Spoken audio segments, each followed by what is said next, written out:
Oh! What are you doing hiding back there? It wasn't my fault, sir.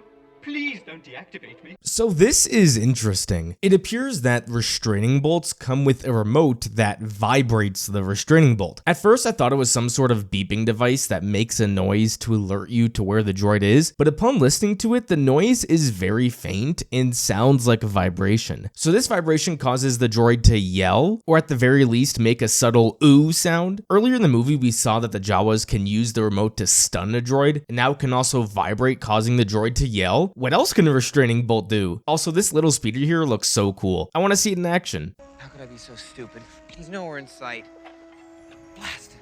So R2 manages to escape the Lars homestead and wander off. Not only that, but he's gone far enough to be past the horizon. That seems a bit far-fetched, don't you think? So Luke was with both the droids, then he had dinner for like 2 minutes, then wandered outside to watch the sunset for like a minute, came back and saw that R2 was gone, and checked that he was beyond the horizon. How much time passed between the last time he saw R2 and now? 30 minutes at most, maybe? And we know R2 isn't that fast either. You could argue that Luke maybe did some stuff between watching the sunset and checking on the droids, but it's still a little bit bright out when he looks for R2. So this at most must have been a few minutes after the sunset scene. I don't buy the logistics of R2 disappearing past the horizon this quickly. Welcome to Overanalyzing Star Wars. Luke! Luke! In the background here, you can see that little Wally-looking droid that we saw earlier in the film. I wonder if it's the same droid or it's just the same model. Did you take those 2 new droids with him? I think so. Well, you better have those units in the South Range repaired by midday or they'll be hell to pay. You know, Owen should be proud of Luke. Luke wakes up early and gets his chores done right away. What a great kid. Look, there's a droid on the scanner. Dead ahead. Might be our little R2 unit. Hit the accelerator. Luke tells 3PO to hit the accelerator, but the speeder doesn't appear to be going any faster. Hey, whoa, just where do you think you're going? You know, Luke is pretty darn lucky to have found R2. He took off R2's restraining bolt before, so there is no way he was able to track R2. He must have completely guessed a direction to check and then got lucky. Unless 3PO told Luke that the last time R2 wandered off, it was towards the Rocky Mountains, and that was their lead for where to check this time. Not a bad guess. If you look closely, you can see the same type of gaffy stick that Boba Fett trains with later on, except this guy doesn't seem to be as good with it as Boba was.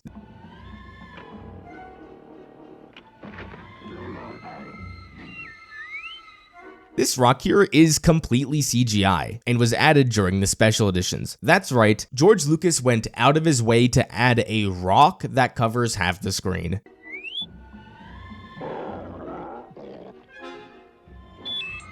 Luke should consider himself very lucky that all they did was knock him out. Remember what these guys did to Anakin's mother. Or matter of fact, remember what they did to Boba Fett at first. They pretty much enslaved him and forced him to dig for water.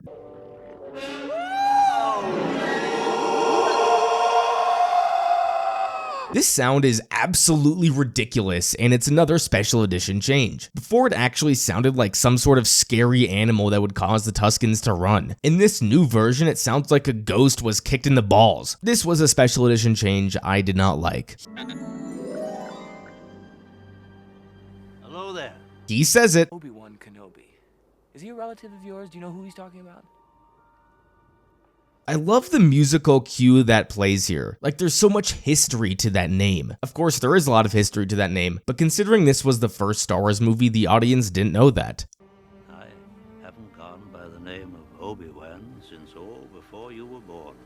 Obi-Wan? Do you not remember that little adventure you had where you went to rescue little Princess Leia? People called you Obi-Wan all throughout that series. Reva called you Obi-Wan. Vader called you Obi-Wan. Even Qui-Gon called you Obi-Wan. Now, in all seriousness, is this now a major plot hole? No, it's not. Just because someone says they haven't gone by a name in 2 decades doesn't mean that they haven't heard the name once since then. I had nicknames back in grade school that I didn't go by anymore, but then got reminded of them once or twice a year. But even even then, do Star Wars fans really care about the fact that Obi-Wan hadn't heard that name in a while? Is it character assassination that Obi-Wan last heard the name 10 years ago instead of 20 years ago? No. Frankly, the prequels have created far more contradictions from simple lines of dialogue stemming from the original trilogy than the Obi-Wan show ever did. I have my issues with the Obi-Wan show, but this is not one of them. Don't seem to remember ever owning a droid.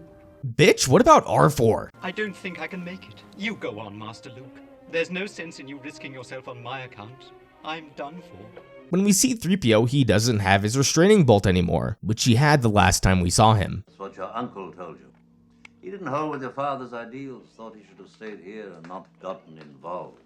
Owen thought that Anakin should have stayed on Tatooine and not gotten involved? What was Anakin supposed to tell Qui-Gon? No, I don't want to leave and become a special warrior. I want to stay a slave on a miserable planet. What the hell is Owen talking about? Also, I have an interesting thought. The phrasing of this kinda implies that Owen was Anakin's brother. I wonder if Lucas ever confirmed this before the prequels. Was it Lucas's intention that Owen was actually Anakin's brother? Because from the prequels, we know this is not the case. This is the weapon of a Jedi Knight. In this shot, you can see a coat behind Luke, but in the next shot, it's gone. Not as clumsy or random as a blaster. If you pay attention closely, you can tell that there's a cut in the movie right when Luke ignites a lightsaber. If you look closely at Obi-Wan's mouth, you can see the cut pretty easily. Before the dark times. Before the Empire. This scene does an excellent job at world building. People crap on Lucas for his dialogue, but here it's simple and effective. You don't really need to know much about the Clone Wars or what a Jedi is really like. They are guardians of peace and justice. That's all you need to know. It allows the audience to wonder for a bit. What is a Jedi? What were the Clone Wars? It's well done. How did my father die?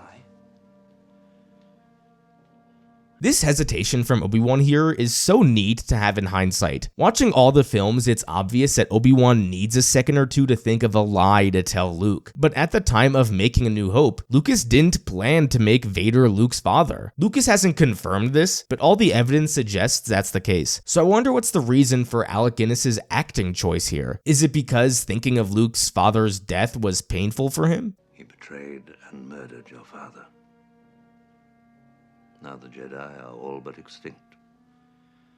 Vader was seduced by the dark side of the Force. I don't need to sit here and repeat how almost every line of dialogue is great. You guys know it's great. I know it's great. I just wanted to state that because I've been doing a lot of nitpicking, which is what this series is going to be about. With that being said, R2 being in the prequels was such a bad idea. Watching these scenes in hindsight with R2 standing right there raises so many questions. R2 knows Obi-Wan is lying through his teeth. R2 likely knows this is Anakin's son, and he gladly wanders off earlier in the film. When you look up why R2 never tells Luke anything, people have all these reasons of R2 being loyal to the secret, or that R2 is programmed not to say anything. We all know these are speculative reasons, and the real reason is that Lucas didn't care. Having R2 and 3PO in the prequels was far more important to George than some small moments in the originals. I know fan theories are a lot of fun. I plan on doing a lot of that throughout the series, but at the end of the day, this is a plot hole to me, and one that could have been easily avoided. It's an energy field created by all living things. No, Obi-Wan. The Force is a bunch of midichlorians. You should have known that, man. General Kenobi, years ago you served my father in the Clone Wars. You also saved my life 10 years ago. Remember that? In this one shot of the table, you can see that there are these 2 objects on the table, while in other shots there are 3 objects. Right after the message ends, Luke and Obi-Wan just sit there in silence for a bit. I really liked that. They were just thrusted with the responsibility of the survival of the rebellion. I like how this scene treats the gravity of this message. Until this battle station is fully operational, we are vulnerable. This guy back here is Admiral Yularen, the guy from the Clone Wars. I have just received word that the Emperor has dissolved the Council permanently. The last remnants of the old Republic have been swept away. I would love to read a book or comic on this moment here. The senators reacting to them no longer having a seat in a Senate. If you think about it, dissolving the Senate is probably the worst thing you can do to limit support for the rebellion. Every senator is going to be pissed and would find it a good reason to join the rebel cause. Now, you could argue Palpatine doesn't care because he can threaten them with the Death Star. True, but after the events of this movie, I wonder if hundreds of systems decided to join the rebellion now that there was no big threat of their planet being destroyed. destroyed. Don't be too proud of this technological terror you've constructed. The ability to destroy a planet is insignificant next to the power of the Force. I gotta disagree with you on that one, Vader. What is the most powerful Force feat we have seen in the canon? Palpatine shooting lightning in The Rise of Skywalker? Kylo Ren resurrecting Rey in The Rise of Skywalker? There may be some silly Force power that's referenced in a book or game, but I'm not gonna count that. Destroying a planet is far more powerful than anything the Force can do. I'm sorry. Lord Vader will provide us with the location of the rebel fortress by the time this station is operational. This entire scene was so well done. It's pretty much 2 minutes and so much is conveyed. The Senate is gone, the Death Star will be used to control the entire galaxy, and Vader uses the Force too. On the Force thing, it seems simple, but remember, the scene before was the first time we had ever learned of the Force. So this Force is not only something that good guy Obi-Wan respects, but also something bad guy Vader respects. That tells us everything we need to know about the Force. These tracks are side by side. Sand people always ride single file to hide their numbers. I don't think we ever see any evidence of this, that sand people move single file. At least I can't recall ever seeing this. They trace the robots here, they may have learned who they sold them to, and that would lead them back home. Oh, wait, Luke! It's too dangerous! Now that I think about it, how would the Empire know that the Jawas found the droids? The last we saw the Empire, they just found some parts in the sand. Did the stormtroopers follow the footsteps of 3PO and R2 and then see giant sandcrawler tracks too? Did the Empire just ask around town where do droids go and some of the locals mentioned the Jawas? Then they found the Jawas and once they got information they killed them? That seems somewhat plausible, I guess. Seeing these corpses is probably one of the most graphic things we've seen in Star Wars outside of Revenge of the Sith. These aren't just dead people, they were disintegrated down to just their bones. I don't know how this movie got away with a PG rating. Things must have been different back in 1977.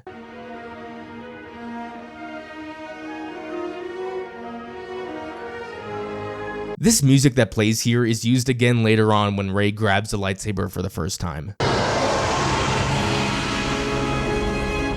This is the first shot we ever get of the Death Star, and it looks wider than it is taller. Like, not a perfect sphere. I don't know, that's something I've always noticed. This is also the first shot we ever have of TIE fighters.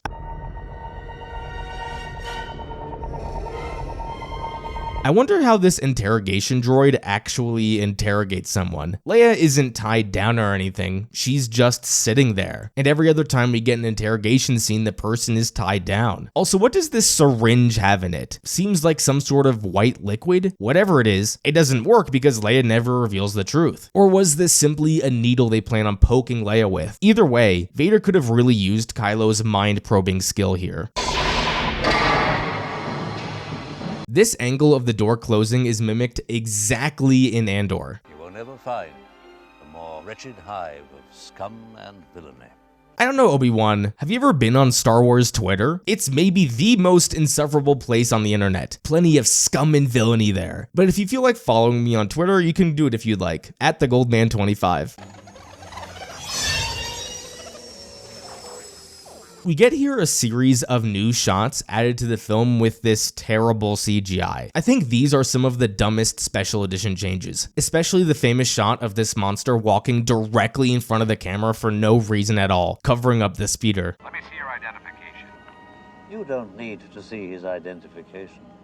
We don't need to see his identification. I have quite the hot take when it comes to Jedi mind tricks. I get it's one of the first real Force powers we have seen in the franchise, but given now what we learn about the Jedi philosophy, a mind trick doesn't seem like a power a Jedi should have. Think about it. A mind trick is basically making someone do something against their will. That sounds an awful lot like a Sith power. Now that I think about it, have we ever seen a Sith use a mind trick? Or is it exclusive to the Jedi? That would make even less sense. Given the Jedi are supposed to be peacekeepers and people who use their powers for defense and never attack, invading someone's mind and forcing them to do something doesn't seem very Jedi-like. The Jawas here are sitting in the sun, when a few seconds ago they were sitting in the shade. In this one shot here, we see R2 waddle his way into the cantina. Why does he need to waddle? Can he not just move regularly? It's a flat surface. The cantina scene is really great. At this point, the only aliens we have seen were Jawas, Tusken Raiders, and a bunch of animals. This is the first time the viewer realizes, oh shit, there are aliens that are really people, sentient beings. It's pretty cool world building if you ask me. So here we see Obi-Wan chat with Chewbacca. We also saw Obi-Wan chat with Chewbacca about a minute ago, so we can assume they've been talking for about a minute. Can Obi-Wan even understand Chewbacca? Is he just asking Chewbacca a bunch of yes or no questions and then Chewbacca nods or shakes his head? You just watch yourself. We're wanted men.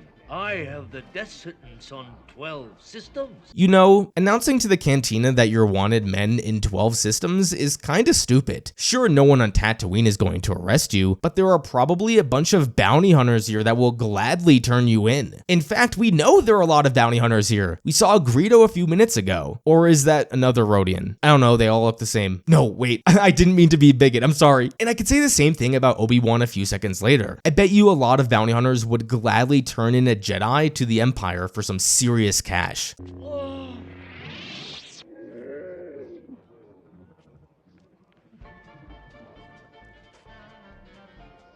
I love how everything goes back to normal here. This one alien turns back around and the band keeps playing its song. It just tells us this is an ordinary thing at the cantina, playing into the scum and villainy line Obi-Wan said earlier. I really like that. Also right here you can see Greedo, and that's not another Rodian. You can tell because of his blue shirt and brown vest. So Greedo, a bounty hunter mind you, was right next to a guy wanted in 12 systems, and even better was right next to a Jedi, but ignores it all and decides to go after a smuggler. What an idiot.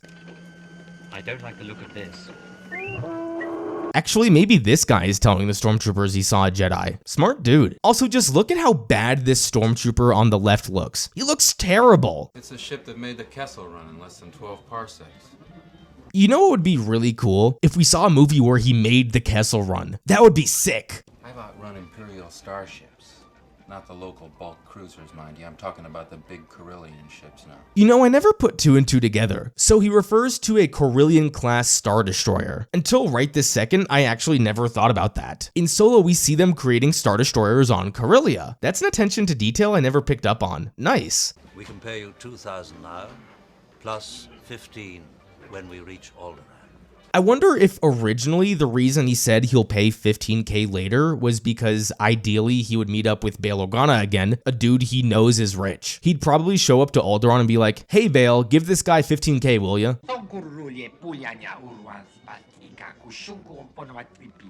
Even I get bored sometimes.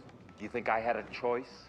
This scene is a lot more important than just who shot first. Even if it's brief, this is character development. We know he's in debt, he's gotten himself in trouble with a crime boss. Again, it's small, but it's something that could have easily been skipped. I bet you have. McClunky. I'll never forget when this was a new thing back in the day. It's technically the newest special edition change. Click on the link here to watch Overanalyzing Star Wars A New Hope Part 3. If you don't see the link, the video hasn't come out yet. Thank you everyone so much for watching another one of my videos. Don't forget to unite the Claw Squad, and I will see you guys next time.